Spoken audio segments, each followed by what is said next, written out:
All right, we're back. This time for the final episode in Extra Histories series on the path to Pearl Harbor.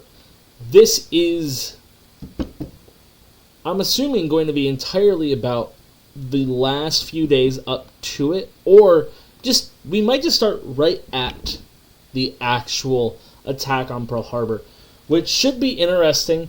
Again, I'm surprised that they didn't go back and talk about the kind of process by which the Japanese Navy prepped for this, but we might be able to discuss it a little bit more later on. Let's go ahead and take a look here. Consulate, Honolulu, Tuesday, December 2nd, 1941. Japanese spy Takeo Yoshikawa senses war closing in. A delegation of Japanese specialists had come to survey Pearl Harbor, leaving him a list of questions, and he found the answers to them via observation, gossip, and local media reports. But now, a message comes from Tokyo, ordering him to report daily what ships are in port, whether the harbor has barrage balloons, if there are any anti-torpedo nets. Yes, his mission is definitely nearing its end. He even passed some espionage duties to a German-American agent loyal to Nazi Germany. Still, each day he listens to the weather report on Radio Tokyo, waiting to hear these specific words: east wind, rain. The coded message that meant Japan was at war with the United States. And he won't have to wait long, for Admiral Nagumo's strike force is already a third of the way to Hawaii. So they're on the way. The actual battle is ongoing, is coming up here. And realistically, they've got a few major targets. They need to knock out their fuel reserves.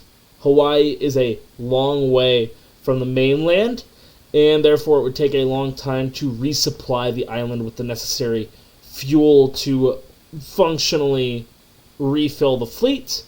They need to knock out the dry docks, which are where they repair the ships, and they need to knock out the American aircraft carriers, the Enterprise, the Yorktown, the Hornet, and those would definitely deal a death blow to the United States and its ability to wage war in the Pacific during World War II. And I know they'll probably get into the fact that those are the targets that they should be going after. The problem is, they failed to destroy any of those targets, and as a result, the American military is able to relatively rally pretty quick, even given the high death toll that comes with the Battle of Pearl Harbor, or the surprise attack on Pearl Harbor. So let's go ahead and let's take a further look here. Thanks so much to Factor for Roosevelt has been meeting regularly with Navy leadership. Japanese fleets are moving into Southeast Asia, but no one knows what the target is. One group of... We've discussed this before. The reality is, there's so many targets in Southeast Asia. Hong Kong, Singapore, Malaysia, the Dutch East Indies, Guam, the Philippines. All of those could be viable targets for a Japanese fleet. But the problem is, now we're heavily focused there. That's where we expect an attack to come from. Sure, they've been trading off details about Pearl Harbor, but that's probably to know what, or my assumption would be, the U.S. military is probably saying, well, they're probably trying to assume what the response fleet would look like. If we attack the Philippines, what would the American response from Pearl Harbor look like? Because what ships are currently in port, and what ships can we expect to see coming out to attack us? But the problem is, when you're focused in a region like Southeast Asia, you completely miss these 6 carriers in the strike group that's going through the northern Pacific and cutting back south to Hawaii, that's actually going to commit the attack. 6 carriers has simply disappeared. The general consensus is that Japan will strike Malaya, Hong Kong, or the Dutch East Indies within days. Some even fear that they're planning a surprise attack on the Philippines, though that's a minority opinion. Roosevelt then meets with the British ambassador and finally gives him the answer he's been begging for. If Japan attacks British or Dutch territory, America will support their fight. Later that day, Stanley Jones, an old friend of Roosevelt and a missionary to Japan, visits him, and in his pocket is one last gambit for peace. cooked up by Ambassador Nomura and Special Envoy Karusu, using Jones to get around the increasingly hostile Cordell Hull. Hull is getting just furious throughout this process as he's receiving these decoded messages from the Japanese correspondents after we cracked the code. By the way, that is something that I want to put entirely on extra history that I found out. Because again, I've missed this whole portion of peace talks under the Tojo government. I'd always been under the assumption that once that Tojo got in, he kind of dropped off with the dealings. But that's the reality. History is a near infinite well of details that not any one person can know. And that's why I like going through these. So, Karusu wants Roosevelt to go over the heads of the militarists and cable the emperor directly, offering to negotiate an end to the war in China. Hull dislikes this idea. The FBI has reported smoke at the Japanese embassy. They're already burning documents. War could start any minute. Though, after considering, Roosevelt decides he will send the cable. One last chance at peace. And if he had sent it that day, it might have arrived in time to make a difference. Instead, he'll send it the evening of December 6th. Too late. Just realistically, it's too late to actually do anything. Because at that point, the fleet is too far gone, and by the time that Hirohito can realistically make a decision, it's gonna be too little too late. But even beyond that, that's a great point to bring up, that the FBI is already noticing that the Japanese embassy is burning documents. They're burning a ton, because while typically embassies are off limits, you do not touch a foreign embassy for realistically any reason.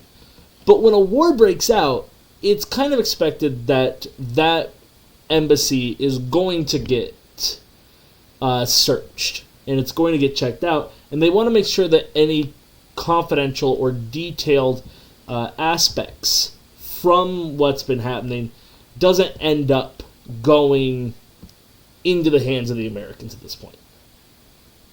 Thursday, December 4th, Tokyo.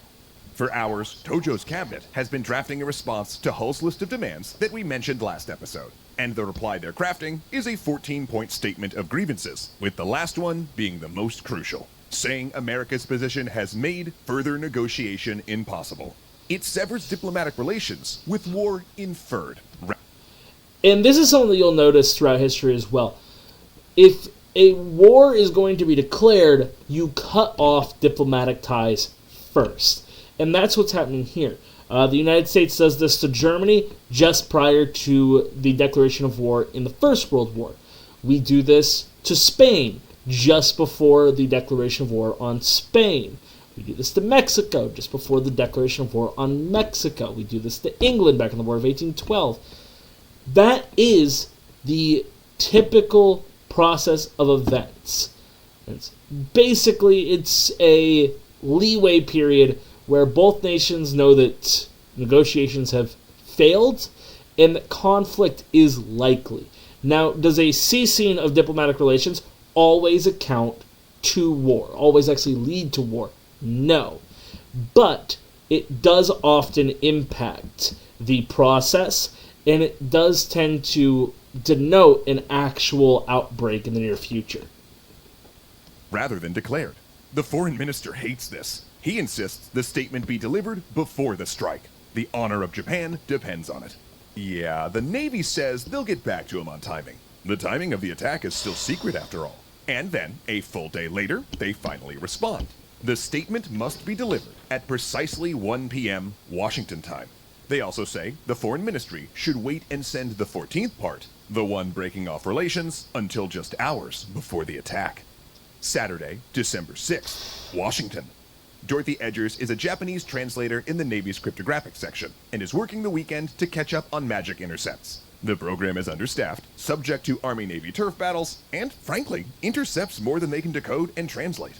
Now, that's not uncommon either, especially with a smaller department like this.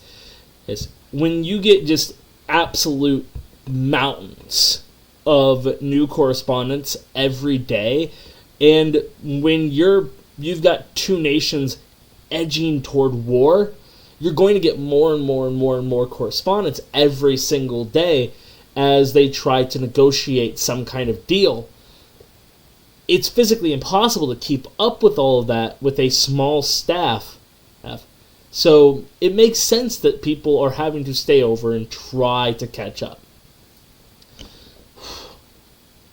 There's some low-priority messages out of Honolulu that need seeing to. Of course, those communications are probably mostly commercial rather than diplomatic, but she's not one to let things stack up.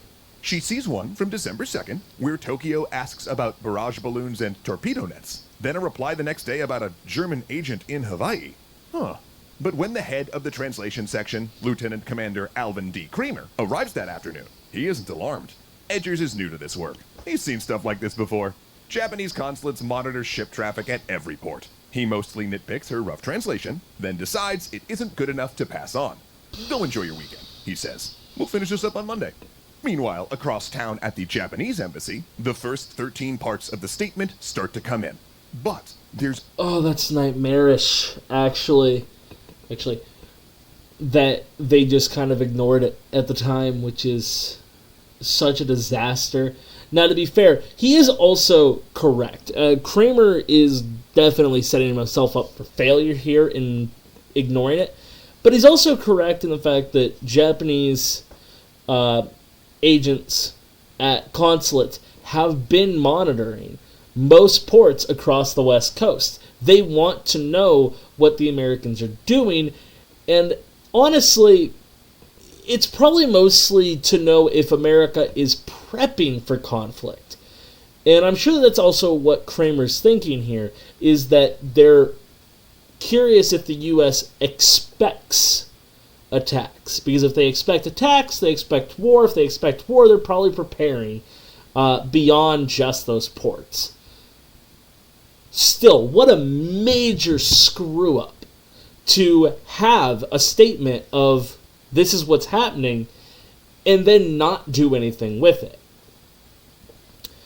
And now we're to the Japanese embassy, where things are still not getting done because of the fact that the Japanese embassy is having a party and therefore not really keeping up with their duties. There's a goodbye party for one of the embassy staff, and the senior secretary only gets partway through the decryption before he's pulled into a ping pong tournament. And the history books don't tell us whether he won or not.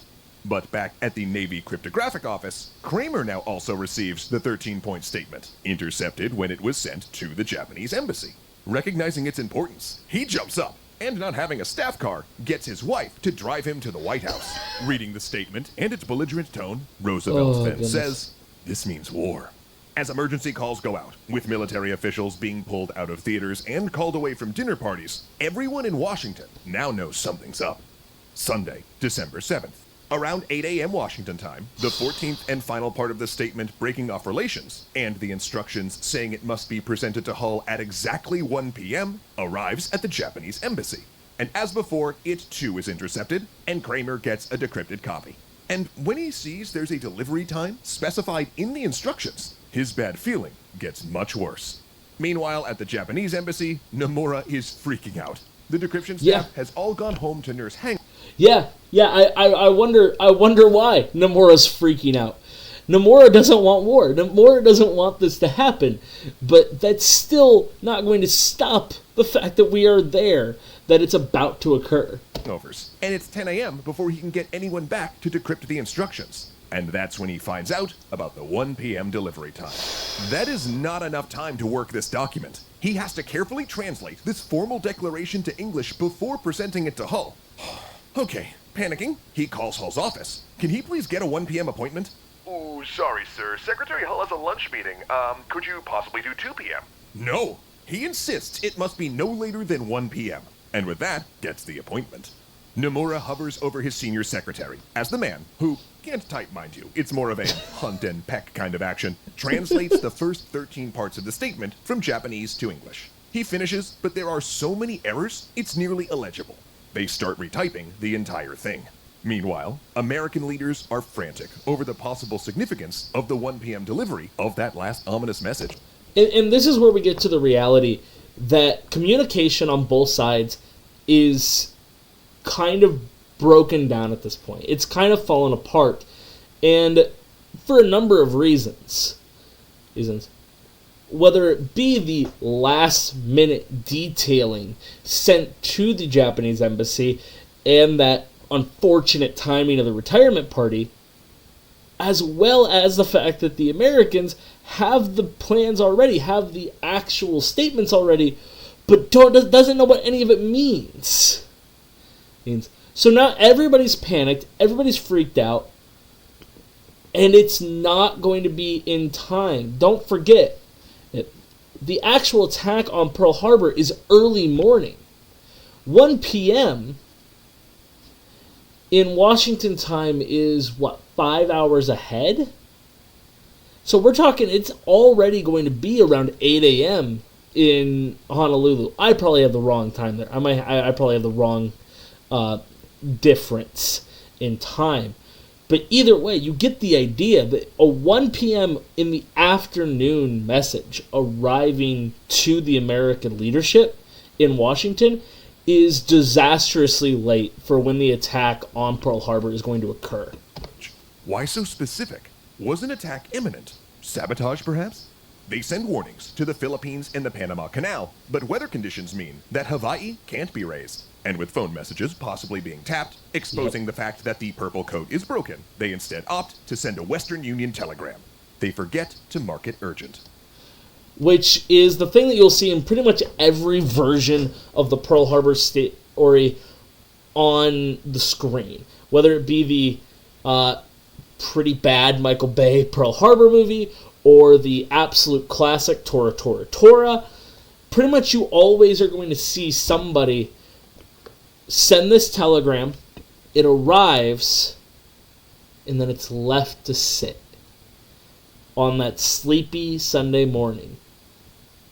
Now, how much that would have changed the effects on this varies because, again, Hawaii is not an expected target. The Philippines makes sense. Guam makes sense. And even the Panama Canal makes sense because if you can damage the canal, you make the entire Eastern Coast Navy have to go all the way around South America. So I could kind of see that, although Panama Canal makes less sense comparatively to Guam and the Philippines. But still. At 6:30 a.m. Hawaiian time, at the mouth of Pearl Harbor, a destroyer spots the conning tower of a submarine. They sink it, and then send a warning to headquarters, though it's dismissed. After all, jumpy captains were always mistaking driftwood or turtle heads for periscopes. Then, at 7:06 a.m. Hawaiian time, a radar unit picks up a wave of airplanes inbound. And they believe that it's birds. Call it in and are told not to worry. It's a flight of B-29s transferring in. Oh, no, that's right. They did have a group of B-29s coming into Hawaii that day. Just early. Meanwhile, in Washington, it's 12:30 p.m., and Nomura is losing his mind. It's only 30 minutes until they're meeting with Hull, and he's just been handed the decrypted 14th part breaking off relations. In addition, Tokyo has just sent corrections to the first 13 parts of the statement, and now multiple pages have to be retyped. They're going to be late for their 1 p.m. delivery. In Honolulu, civilians wake in confusion. Smoke rises over Pearl Harbor, and airplanes buzz across the sky. Okay, what idiot scheduled a big naval exercise on a Sunday morning of all times? Yoshikawa knows different. He rushes to the consulate just in time to hear the weather report. East wind, rain. 10 minutes after he's done torching his code books and all evidence of espionage, armed FBI agents break down the door. He raises his hands and identifies himself as a diplomat. Now, much later, he'll return to Japan on a diplomatic exchange, his activities not revealed until decades later. Rather, Japanese Americans, who he never enlisted as agents because he found them too loyal to the U.S., will be blamed. Yes, the executive order. The United States will, in a horrific and ultimately just terrible act, arrest pretty much every Japanese American west of the Rocky Mountains. Something like 2/3 of them being Nisei, natural-born American citizens who are second generation. And a large number of Nisei will actually go on to fight for the United States against Germany in the Second World War. Or the fears are heavy. And while in the East we do get the arrest of German and Italian Americans, they're usually ones with direct ties back to Germany or Italy, or familial ties to individuals there. I mean, oh goodness, what is it? Is it the brother? It's the cousin, I think. It's the cousin of Adolf Hitler. Actually serves in the American Navy during the war. So we've got a pretty big disconnect in that relation. Hawaii, oddly, being the first place attacked, does not initially go through with that order. However, it does eventually get followed. And Japanese Americans on the Hawaiian Islands are also imprisoned in these internment camps. Korematsu versus United States ultimately decides that the United States can do this in a time of war. And a huge pocket of the American population, a large minority of the American population on the West Coast, is imprisoned just for their heritage and where they came from, or where their families came from. Now, eventually, first under, I believe that the actual authorization is passed under Reagan, but under George H.W. Bush, we see a payment go out to Japanese Americans who had survived the internment camps, but it doesn't change the reality that we imprisoned a whole minority population on the West Coast out of fear. Canada does the same thing, too. It's a rather nasty business that we get involved in with this. But Instead, Washington, 2:20 p.m. Nomura and Kurusu enter Hull's office. They don't know that 15 minutes earlier, Roosevelt had informed Hull of the ongoing attack at Pearl Harbor, an attack neither diplomat knows about. Nomura stretches out his hand, but Hull does not take it. Instead, he flips through the 14-point statement and icily asks why it had to be delivered at 1 p.m. Nomura, apologizing for being late, says he doesn't know. And it's at this point that Hull launches into Nomura. In all of their dealings, he says, he's always been honest and straightforward. And he'd hoped Nomura did the same. Yet now, here, he brings this statement full of lies and distortions. Then, Hull dismisses them. Nomura, still confused, reaches out his hand to shake once more. This time, Hull accepts. Then they exit the office into a mob of press. The next day, Roosevelt would use their late delivery of the statement as part of his Day of Infamy speech.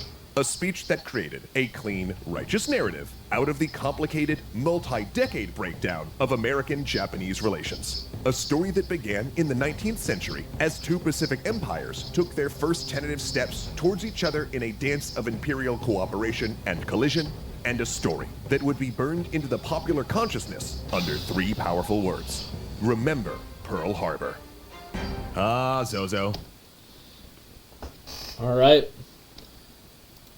I did think that they were going to finish off with kind of a more detailed breakdown of the attack on Pearl Harbor, but I guess they ended up deciding against that and just went with the build-up to it. I could not imagine being Nomura, arriving at that office and not knowing that the Japanese military had already launched their assaults, that he was effectively given a detailed list that was just going to end relations with the United States and set up the pipeline to war. But war had already started. And that's kind of where we leave that off. The reality is there's such a disconnect between the diplomats overseas and the Japanese command that ultimately they don't even know that they're walking into a meeting where the invasion's already started, the attack's already started. Ultimately, a large number of Americans will lose their lives in Pearl Harbor, but there's some very interesting pieces with it. First off, of course, we do lose several ships. The USS Arizona is destroyed after the magazine on the ship is hit with a bomb. It explodes and is destroyed. Right?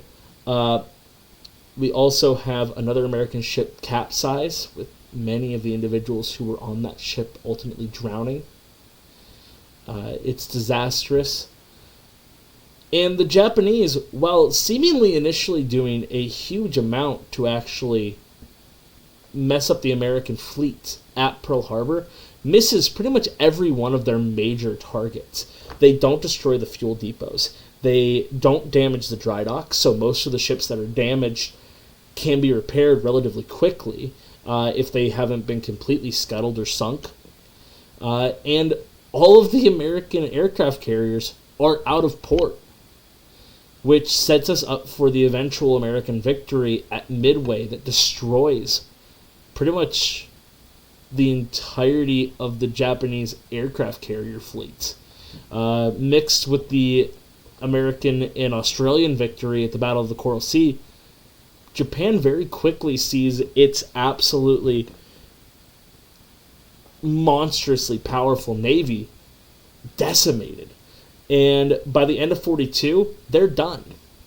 They're on the defensive the rest of the war on the seas. And that's a big deal.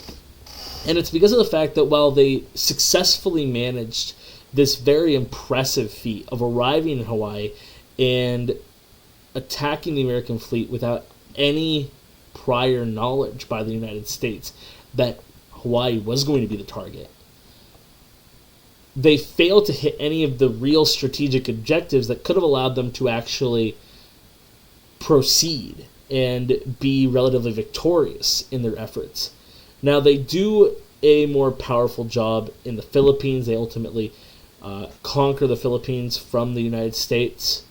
It's in 42, but that initial winter 1941-1942 operation is hyper successful, but the failures to actually hit those strategic objectives ultimately dooms their efforts in the Pacific. Someday we'll come back to World War II, look more at the Pacific, look some at at Europe and these different regions. But I'm curious, what do you want to see me react to next? I've got a few things. I've had people suggest Kings and Generals. Oh, goodness. I had a few others that they were suggesting. But either way, I'll see you next time. If you have any suggestions, throw them in the comments. If you have any suggestions on things that I could do better on the actual videos themselves, please put those in there too. Have a great day. Go watch the original. Give them the views. Give them the likes. And watch the actual quadrilogy of series here. I've mentioned in the first episode. I think I mentioned it again in the second. But here at the tail end again, I'll say they have 4 of the best animated documentaries on the progression of Japanese history that I've ever seen. The Sengoku Jidai video is an excellent breakdown of the Warring States period and how we get a unified Japan. The End of the Samurai is a great representation of the effects of the arrival of Westerners and how that basically forces Japan open and leads to the end of the samurai as a class. And the Militarist series does a great job of displaying how we get from a close American ally in the First World War, or a good, strong democracy in the First World War, although they were still already an imperialist power. They had already conquered Korea at this point, to the expansionist empire that will face off against in World War II during the late 20s and early 30s. So we will see you in the next episode. Have a great day. Bye.